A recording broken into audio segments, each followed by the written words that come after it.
back to What One Thing, a Smart Meetings podcast that provides you with a shortcut to the top of the events world by asking successful people what made a difference in their careers and lives. I'm Marin Bright, founder and CEO of Smart Meetings, and we have a wonderful treat for you today. I'm such a fan. I can't wait to share with you. The improvisational Judi Holler feature of Fear is My Homeboy, How to Slay Doubt, Boss Up, and Succeed on Your Own Terms. She has applied the rules of yes and to build a company and a life on her terms. Let's find out how she slays self-doubt to step up to the highest levels. And before we start, Judi, I have to say, I am a fan. I follow you on Insta. You inspire me. You are so fun.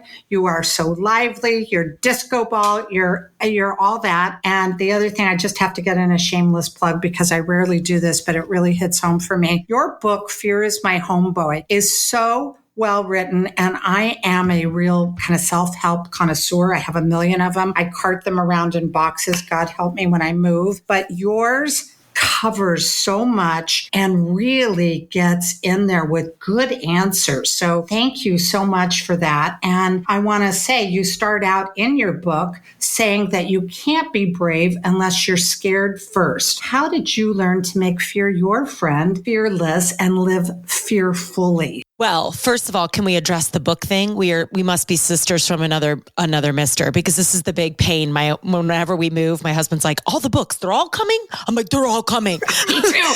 I have the same thing. Yeah, we're storing them.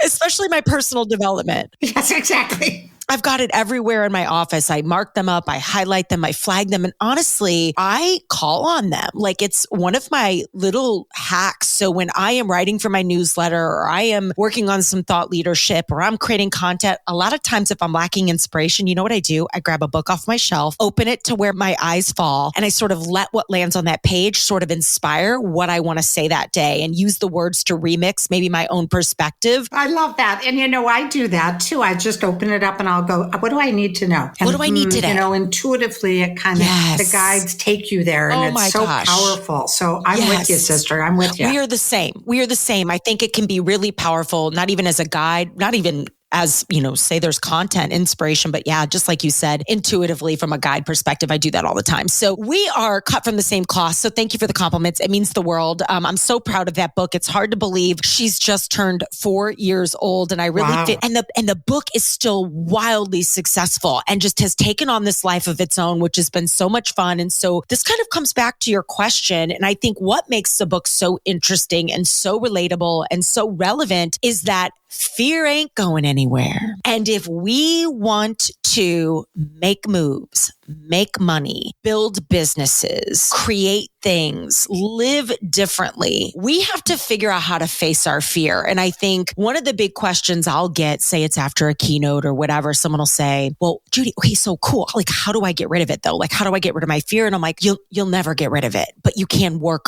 with it. And so for me, the answer to your question has been figuring that out over the years. And improv has really sparked that for me. What improv taught me is that it is in the comfort of discomfort that we actually crack open the magic. And when we begin to realize oh, my fear is actually a clue.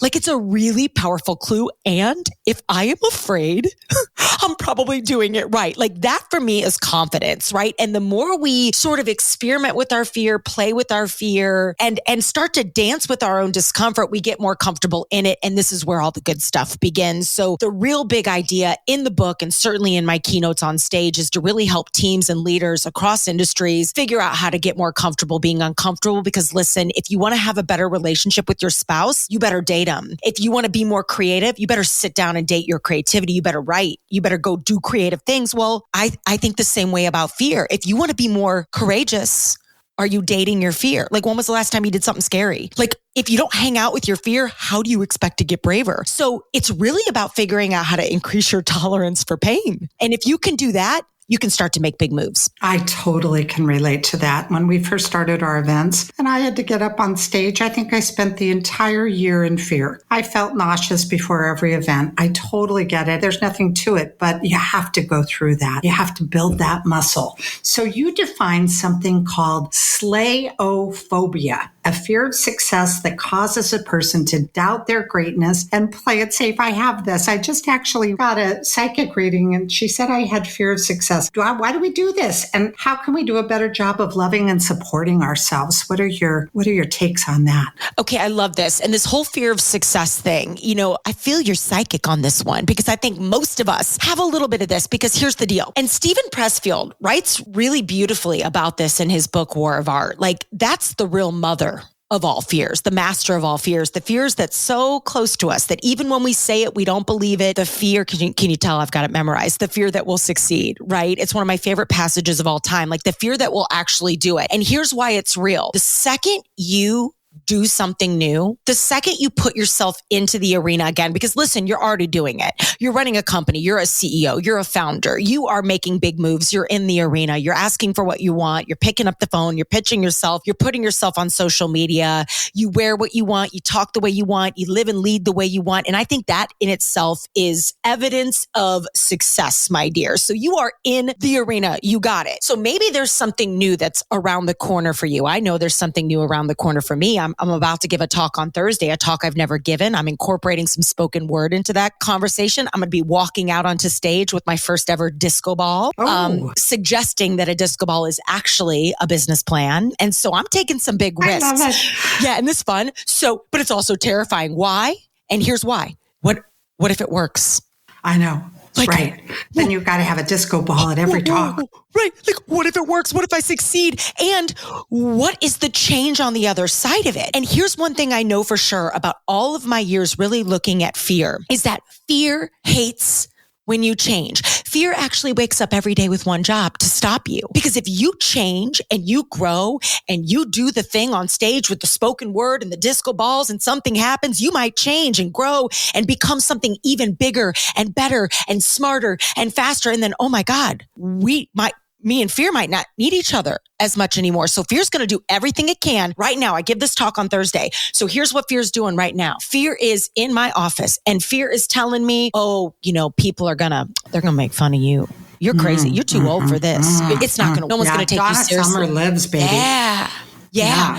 So this fear of success for me, if I am afraid of doing something, it's a clue that I'm on the right path. It means I have to do it. And because I know better, I do better. Meaning, and I don't know what it is for you that's maybe bubbling up this fear of success, but here's the way I look at it. I'm going to try something on Thursday and one of two things are going to happen. It's going to work and it's going to be great, or I'm going to learn and it's still going to be great. And I'll write about it and I'll make edits. And so how can I really lose on Thursday? I think the only way I lose is by not trying, right? Because if I don't put it out there, then fear wins. Like fear won me 0. But if I do put it out there, then, oh, wow, I might change on the other side of this. So this is why I think we fear success so much, because it means change and fear hates change. And so again, this is why fear is a beautiful clue, for me, how I know I need to keep going. So. Right. And when you go through that fear, at least I find for me, you build a muscle that you are stronger. You can take on more. It builds on each other. If you give in to the fear, I've often found it gets bigger. Oh my gosh.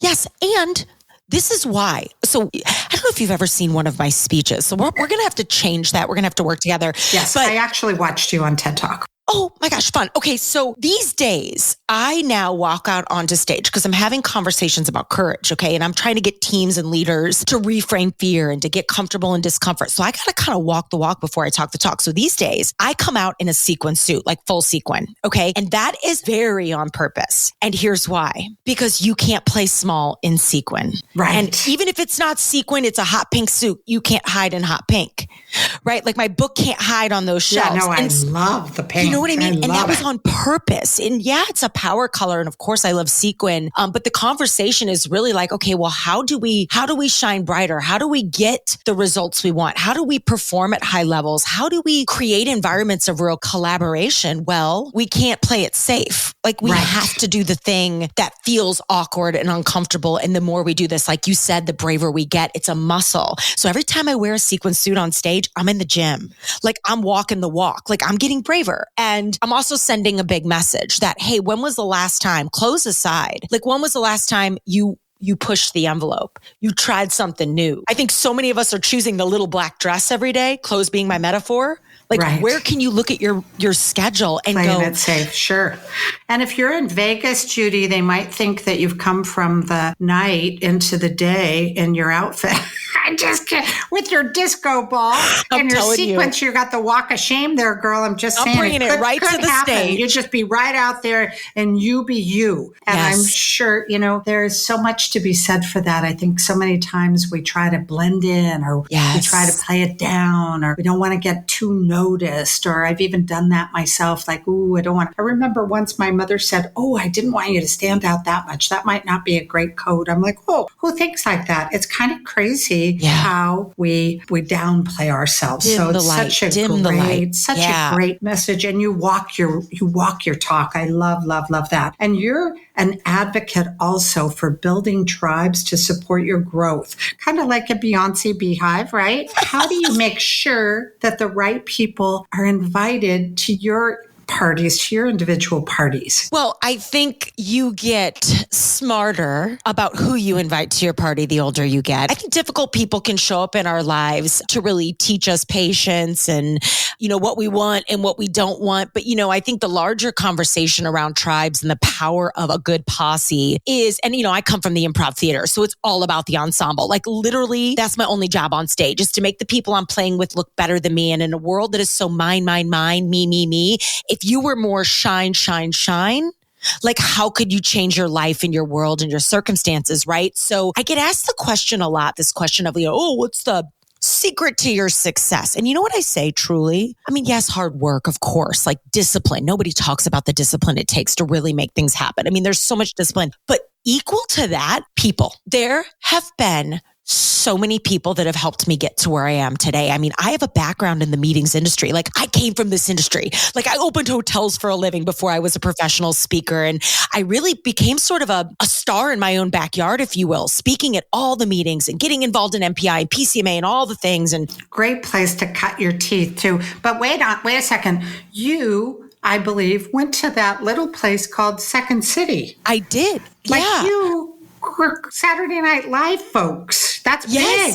That's big. So when I moved to Chicago by way of a promotion in the meetings industry for a hotel company, I was moving up to regional sales, global sales. I was single and, kind of new to Chicago. So I'm like, let me go take improv. And I've always wanted to try it. I did speech meets throughout school. And my favorite thing about my sales job was the presentations and the site visits and the storytelling that was a part of selling destinations and all the good stuff. And I could I just loved that. I said, well, if I go take improv, could I meet some fun people? A, selfishly, I need to get out of my comfort zone. And B, could this help me become a more confident presenter and just all of these things? And who knew that it was going to end up becoming my life's work? I ended up quitting my job, writing a business, starting a book, doing all these things. And now I share the ideas from the improv stages across the world, right? And it is always the ensemble. I come back to that, the tribe. It is all the people in my life, from the improv theater to the meetings business to just my professional colleagues in the speaking industry now, and even to women like you who have helped me get to where I'm at today. I am so grateful for that. And I think we have to have an ensemble. I don't know about you, but you've got to ask for what you want too. Mel Robbins always reminds me, she's like, listen, don't be mad. Yes, I if love you don't her get too. what you don't love ask her. for. Go ask for it. Because what's the worst that's going to happen? She's phenomenal. I mean, phenomenal. Agree. Totally right? agree. You got to put yourself out there. You got to put yourself out there. So the tribes are a big deal. So you got to go get you some. And even if someone comes into your world that feels negative, you get a choice on how much you're around that person. But also, what could you be learning from that? You certainly learn how you don't want to be and what you don't want in your life. Absolutely. Lots and we of those. Set boundaries. I've had lots of those in my life, but also same. The yes but leaders.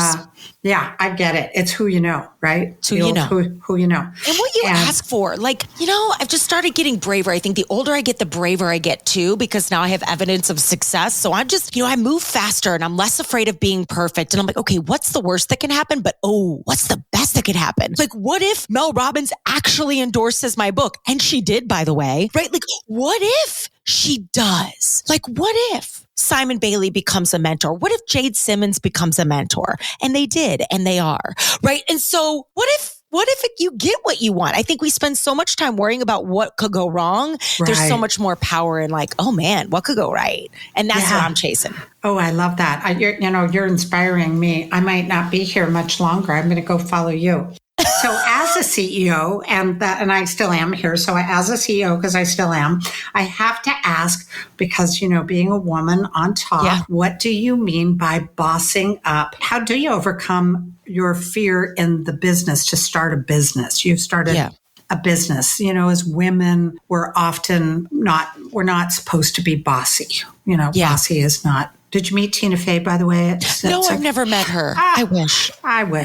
And Amy Poehler, all those friends. All of them. I feel like they're my friends. There's a couple slides I have in my presentation where they're there, and I refer to them by their first names. I'm like, and as Amy says, like, we're best friends. As Amy says, as Tina says. I'm sure she probably says the same thing about you. Oh, for sure. I think I heard her say that. I saw her not long ago.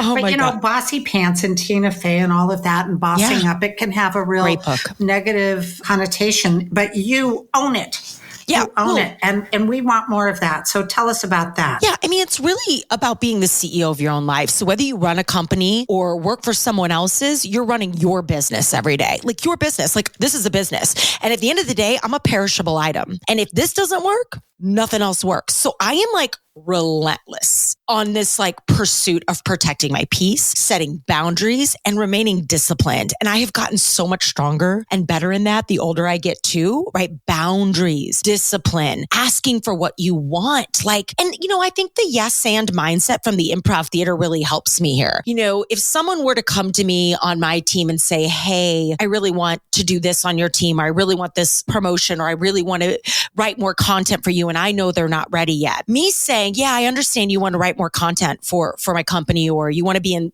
lead sales efforts for my team, but you're not ready yet. Feels very different than, yes, I understand you want to lead sales efforts on my team, and great, let's put a plan together to get you ready, right? Like that feels collaborative. That feels like love. That feels like, wow, okay, we're in this together. So I think some of those subtle shifts have really helped me be bossy without sounding like a B word, right?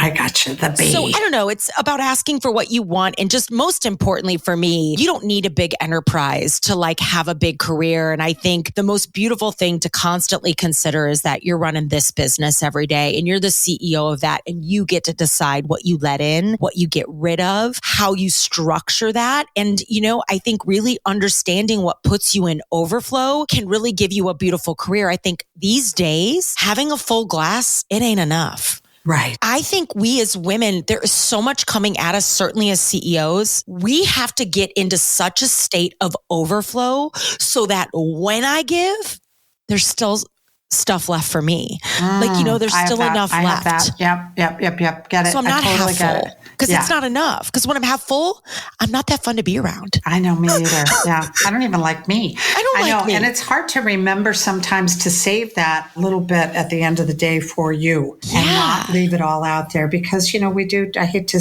be like a stereotype, but, giving us a lot of joy. And I think as women, we enjoy that, not to stereotype, but you gotta be the CEO of you. I love that. That's what it means. That's going to be my new mantra. Who are you? My son says, "Are you the principal at work?" I'm the principal of me. How about that?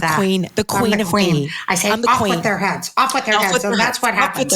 I'm a bossy up. I'm bossy. I love it. Let's not kid ourselves. The last 3 years have certainly been challenging, and for speakers and meeting planners. And you say resilience takes guts. What does it look like in your context of getting back to work, and what challenges have you faced in that process? Oh, resilience does take guts, but I think even more so than that and equal to that, what I'd add to the book now, knowing what I know post-COVID, and another book will come. I think I'm writing that right now. So many things are happening in my life and in my business, and I'm not ready to tell that story yet, but I will. She's coming. But I would add to that, transformation takes guts. And I think that is the name of the game. That's the real game we should all be playing, because we're all different on the other side of COVID. And how can you not be, whether you were impacted deeply or not, but those of us listening, if you're listening right now, you're one of us. You were in the meetings industry during COVID, and there is not one heartbeat listening right now that did not feel the effects of that. And so for me, how I'm really different on the other side, I always knew meetings meant business. I always knew the value of face-to-face. Like I always knew it. I mean, heck, I knew I wanted, I remember seeing Simon Sinek speak for the very first time. I do too. MPI. 2006 MPI, when he blanked out on stage. I write about it in my book. Me too. I started in the hotel business as well. Yeah. Yeah. And he's great. I follow him too. He's got a lot of great insights, but he was very eye-opening. I'm with you. I was there for that. It was transformational. And, going to these meetings, whether it be our association annual conferences, the events you put on, just events in general, you go somewhere else and you hear from other people outside of your leadership team, and you get this sense of personal development. And there is a lot of research right now. I'm actually presenting it on Thursday. There is a global culture report that came out by O.C. Tanner, and you could Google this up. It's their global culture survey, and it surveyed, 33,000 people, workers across industries post-COVID, and they have found that the number one reason people stay at companies and with leaders is love. And the number one reason people are leaving is there's no career development, no personal development. So if meetings meant business before COVID, they mean business even more now. Absolutely. And so personal development and smart meetings, it matters. Okay. And for me, the biggest thing I learned, I think the biggest mistake I made in COVID, because I was just in survival mode. I was trying, instead of sort of flowing with the chaos and picking up the phone and checking in, I went outward and I just created. And we did too. Manic. We did too. We got manic. We were out there. Manic. Oh, that's not working. Let's try something else. Oh, we'll get them. They must be hiding over there. We'll go get them over there. Crazy times. Like I missed a lot of Netflix and naps. I feel very cheated. Yeah. I just, instead of going inward and like not only checking in with myself and just taking a deep breath, because things were pivoting to Zoom and things were okay. And I was so grateful for that ability to react to that and being tech savvy. And we put a studio together and we delivered keynotes virtually. I stopped checking in with my clients. And I think now on the other side of it, I have put an even bigger light onto the picking up the phone and the checking in and the touching base and all of that, right? Because I just lost touch with people. And a lot of that has come back around. And I think nobody thought any the wiser of it because we were all just trying to figure out how to survive. But for me, that was such a pillar of my business and a cornerstone of, I think, what's made me so successful that I just lost focus. I took the focus away from it and I felt it, right? And so that now has just become a great lesson for me on the other side of COVID is just meetings mean business even more. And the data and the research is showing us that. But, when things get painful and things are hard, I think that's when we need to go in even more, all in on our relationships, all in on ourselves. And we need to lean on each other instead of react, right? Maybe it's time to take a pause and really reflect, right? I agree with that. And I also see it's interesting since COVID and we forged ahead. We were the first that came out with a virtual event in our space. And most people were just like, what's going on? Nobody really was getting a lot of good information. Like hotels were all letting people go and planners weren't meeting. And it was just our job, we felt, was to keep people informed. And yet I have noticed since we weren't able to be together. Now that we are together, we're nicer. Yeah. And I really feel that people have come back at more grace. Much more grace. We come into our events and people are appreciative and there's not the complaints over little things there used to be. And it just feels like people are really there to connect on a deeper level too, which I find so much more satisfying. So good. And that's what people want. That's what all the research is saying. Like, that's right. Second to love is flexibility and an internal sense of like mental wealth and well-being. And so I think you're right. It all points to grace. And I think people have put a lot of things into perspective. And I think as event architects and event designers and experience creators, because that's really what we are there to design experiences that move people into action. What a great thing to have on our side now. And what a great thing to lean into as we continue to meet. Yeah. We changed our name from events to experiences. Oh my gosh, 10 years ago. Yeah. And nobody was really doing that. And now it's become a thing. So, I'm thrilled to be kind of a catalyst in that because a great meeting, my staff used to always say, oh no, she's she's just come back from a meeting. She has a lot of new juju. Here she comes. She's going to use it on us. But, I was so inspired. I'd come back alive and we needed to do this. And we needed to do that. And oh my gosh, we got to go over here. So that's really when it is effective. And it's great. I really want to put that in our hindsight. But since you are all about, moving through and fear, it's hard not to bring up the resiliency that was required because a lot of people are still struggling. It's still a real thing. So it lives on, and hopefully we'll be all braver because I'm going to reread My Fear is My Homeboy, which I love that is your husband a rapper? Do you have a rapper? Did you have a rapper boyfriend? Where did this come from?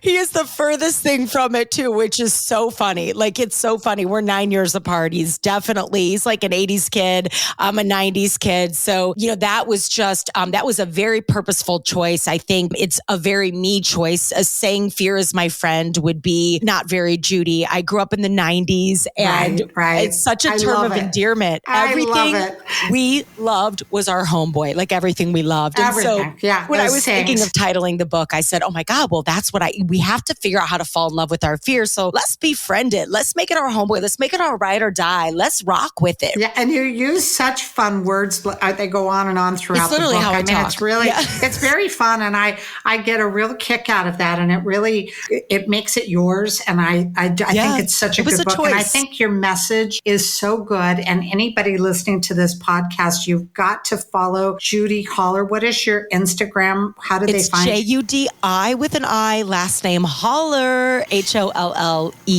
on Instagram. And then, of course, JudiHoller.com. You're going to thank us for that recommendation because Judi is fun, and I mean fun with a capital F. She totally inspired. Sometimes I watch that and I'm like, oh my God, I just loved that. I'm in a better mood. I feel good. You have a really great capacity or ability to move people and change their state, which is a huge gift and something that I gained from you. And that's the truth. I'm not one to make it up. So thank you so much for being with us here today on What One Thing. And I have to ask you, because that's the name of the podcast, what one thing would you describe made a difference in your life, your career, that maybe some of our listeners could apply to their lives? Hands down, experimenting with my fear every day on purpose. Keywords there, on purpose. So conducting daily fear experiments. So me choosing to wear sequin when everyone else is in black suits, that's a choice. It's trying new foods and sitting in the front row and asking for the raise and going for the promotion and looking at my schedule and going, where am I playing it too safe? It's picking up the phone. It's making the sales call. It's pitching. It's putting your face on social, right? It is all these micro moments of bravery. 3 seconds of courage can change your life. And that is it. And that is what I teach in my keynotes. That is what I learned from the improv theater, that the only way to get braver is to play with it. So I play with it every day. Every day. What a great message. And what a one thing I'm going to be doing. I'm going to go home and I'm going to try to walk on my railing that's really high up. Thank you for your very brave energy and your effervescent being and all that you have to offer us. So thank you again for joining us today. And we look forward to seeing much more of you. Thank you so much. Thank you. Smart Meetings, What One Thing was produced by Bright Business Media. Visit smartmeetings.com to subscribe to your daily dose of inspiration.